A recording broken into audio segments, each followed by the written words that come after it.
తెలంగాణ ఉద్యమ ప్రస్థానంలో ఎంత కీలకమైన పాత్ర పోషించిందో దీక్షా దివస్ మనందరం చూసాం. దేశ రాజకీయ వ్యవస్థనే ఒప్పించిన తెలంగాణ సాధనకు కీలకమైన పాత్ర పోషించిన దీక్షా దివస్ ఎలా చూడాల్సిన అవసరం కనిపిస్తుంది. ఈ దీక్షా దివస్ పోషించిన పాత్రను మనం ఇప్పుడు ఎట్లా గుర్తు చేసుకోవాలి? ప్రపంచ ఉద్యమాల లోపల తెలంగాణ ఉద్యమానికి ఎంతో విశిష్టమైనటువంటి స్థానం ఉన్నది. అదేవిధంగా భారతదేశ రాజకీయ నాయకులలో మరి విశిష్టమైన లక్షణాలు ఉన్నటువంటి అరుదైన నాయకుడు కేసీఆర్ గారు. వారు మలిదశ ఉద్యమాన్ని 2001 నాడు ప్రారంభించారు. ఆ రోజు వారు ఉద్యమాన్ని ప్రారంభించిన నాడు తెలంగాణ వాదం కానీ నినాదం కానీ శూన్యంలో వేలాడుతున్నటువంటి పరిస్థితి. 67లో ప్రారంభమైనటువంటి ఉద్యమం అనేక కుట్రలతోటి పోలీసుల అణచివేతకు గురయ్యి అనగారి ఉన్నటువంటి పరిస్థితుల్లో కేసీఆర్ గారు తెలంగాణ ఉద్యమానికి ఆ రోజు తెలంగాణ ఉద్యమం విఫలం పొందడానికి కారణాలు ఏంటి అని ఆలోచించి మళ్ళీ తెలంగాణ ఉద్యమాన్ని ప్రారంభిస్తే ఎలా ఉంటుందని చెప్పి ఆలోచించి ఆ రోజు కేసీఆర్ గారు 1 సంవత్సరం పొడుగుతా తెలంగాణ ఉద్యమ పరిస్థితులు ఉన్నాయా లేదా అని చెప్పి తెలంగాణ హిస్టరీని, తెలంగాణ సాంస్కృతిక వారసత్వాన్ని, తెలంగాణ భౌగోళిక పరిస్థితులను, ఉద్యమ చైతన్యాన్ని అనేక పుస్తకాల ద్వారా అధ్యయనం చేసి తర్వాత 1967లో పాల్గొన్నటువంటి తెలంగాణ ఉద్యమకారులతోటి చర్చించి తెలంగాణలో ఉన్నటువంటి మేధావులు, విద్యావంతులు, తర్వాత సాహితీవేత్తలు, పోరాట యోధులతోటి సంప్రదించి ఆ రోజు వారు ఒక నిర్ణయానికి వచ్చారు. ఏమిటి అని అంటే తెలంగాణ లోపల తెలంగాణ ఉద్యమానికి అనుకూలమైనటువంటి పరిస్థితులు అనేకం ఉన్నవి. దీన్ని సాధించేటువంటి శక్తులు కావాలి. ఆ శక్తిని నేనవుతా. ఆబ్జెక్టివ్ కండిషన్స్ అనుకూలంగా ఉన్నాయి, సబ్జెక్టివ్ ఫోర్సెస్ కావాలి.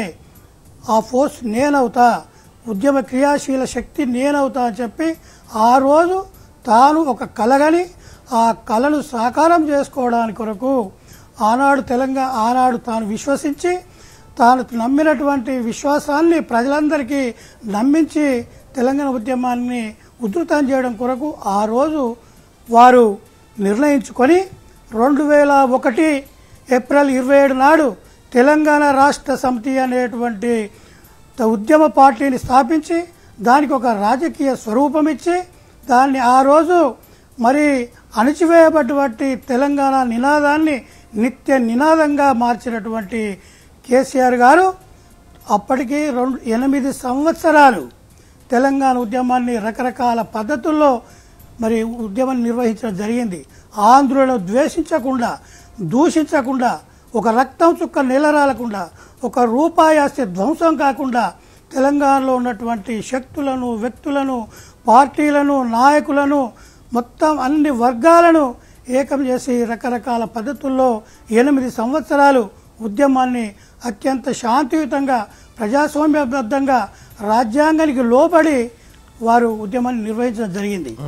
రాస్తా రోకోలు, రైలు రోకోలు, వంట వార్పులు, తెలంగాణ సంబురాలు, తెలంగాణ తల్లి విగ్రహాల ఆవిష్కరణల ద్వారా రాజకీయ పదవులకు రాజీనామాలు చేయడం ద్వారా తెలంగాణ భావజాల వ్యాప్తిని చేసి ఒక అస్తిత్వ స్పృహను కలిగించి ప్రజలందరూ తెలంగాణ ఉద్యమంలో పాల్గొనేట్టు చేసిన తర్వాత 8 సంవత్సరాలు పూర్తయిన తర్వాత కూడా మరి ఉద్యమం లోపల ఆశించినటువంటి ఉధృతి కనపడకపోయేసరికి, దాంట్లోపల ప్రోగ్రెసివ్ కనపడకపోయేసరికి ఈ ఉద్యమాన్ని ఇంకా ఏ రకంగా ముందుకు తీసుకుపోవాలి, ఏ ఉద్యమమైనా కూడా ఒకే చోట మార్చ్ ఫాస్ట్ చేసుకుంటూ ఉండలేదు.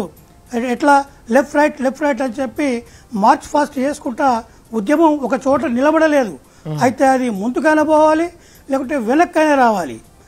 అంటే ఈ పరిస్థితి లోపల దీన్ని ముందుకు ఎలా తీసుకుపోవాలి అని చెప్పి వారు చాలా రోజులు ఆలోచించి అక్టోబర్ నెల 2009 అక్టోబర్ నెల మాసం మొత్తం వారు ఆలోచన చేశారు. ఏ ఉద్యమాన్ని ముందు తీసుకుపోవడానికి ఏ రకంగా ముందు తీసుకుపోవాలని ఆలోచించి వారే ఒక ఆలోచనకు వచ్చి నేను నిరాహార దీక్ష ఆమరణ నిరాహార దీక్ష చేస్తే ఎలా ఉంటుంది అని తానే ఊహించుకొని తానే దానికి రూపకల్పన చేసుకొని ఆ రోజు తెలంగాణలో ఉన్నటువంటి ముఖ్య నాయకులతోటి ఒక సమావేశాన్ని ఆ రోజు కళ్యాం యాదగిరి రెడ్డి గారు కేసీఆర్ గారికి అత్యంత సన్నిహితుడు, వారి ఇంట్లోపల ఒక సమావేశాన్ని అక్టోబర్ ఫస్ట్ వీక్లో ఒక సమావేశాన్ని ఏర్పాటు చేయడం జరిగింది. ఆ సమావేశానికి అందరు నాయకులను, ఆ రోజు ఎమ్మెల్యేలుగా ఉన్నటువంటి నాయకులను, ముఖ్యులను అందరిని ఇక్కడికి ఆహ్వానించి తన యొక్క నిర్ణయాన్ని ప్రకటించడం జరిగింది. ఆ నిర్ణయాన్ని అందరూ నాయకులు ఆమోదించారు. తర్వాత ఆ రోజు మరి టీఎన్జిఓస్ నాయకులను, తర్వాత తెలంగాణ మేధావులను, వారితో కూడా తన నిర్ణయాన్ని ప్రకటించి తర్వాత వారు కూడా ఆమోదించడం జరిగింది.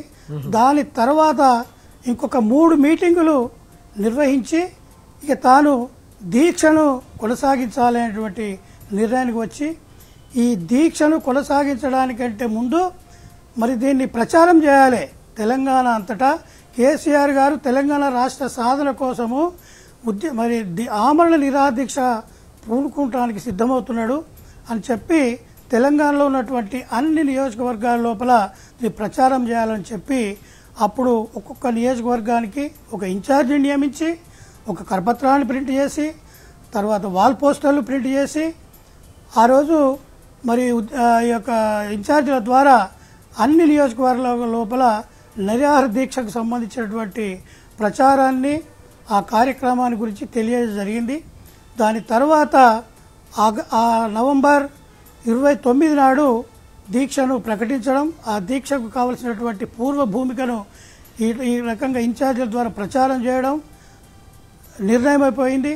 దాని తర్వాత నవంబర్ 29 నాడు నిరాహార దీక్ష, దానికి నవంబర్ 26 నాడు సాయంత్రం 5 గంటల వరకు వారు ఆ రోజు కరీంనగర్ చేరుకోవడం, కరీంనగర్ లోపల మేము అందరం కూడా వారికి ఘన స్వాగతం తెలపడం, వారు ఆ రోజు తెలంగాణ భవన్లో మాతో అందరితో పాటు కూర్చొని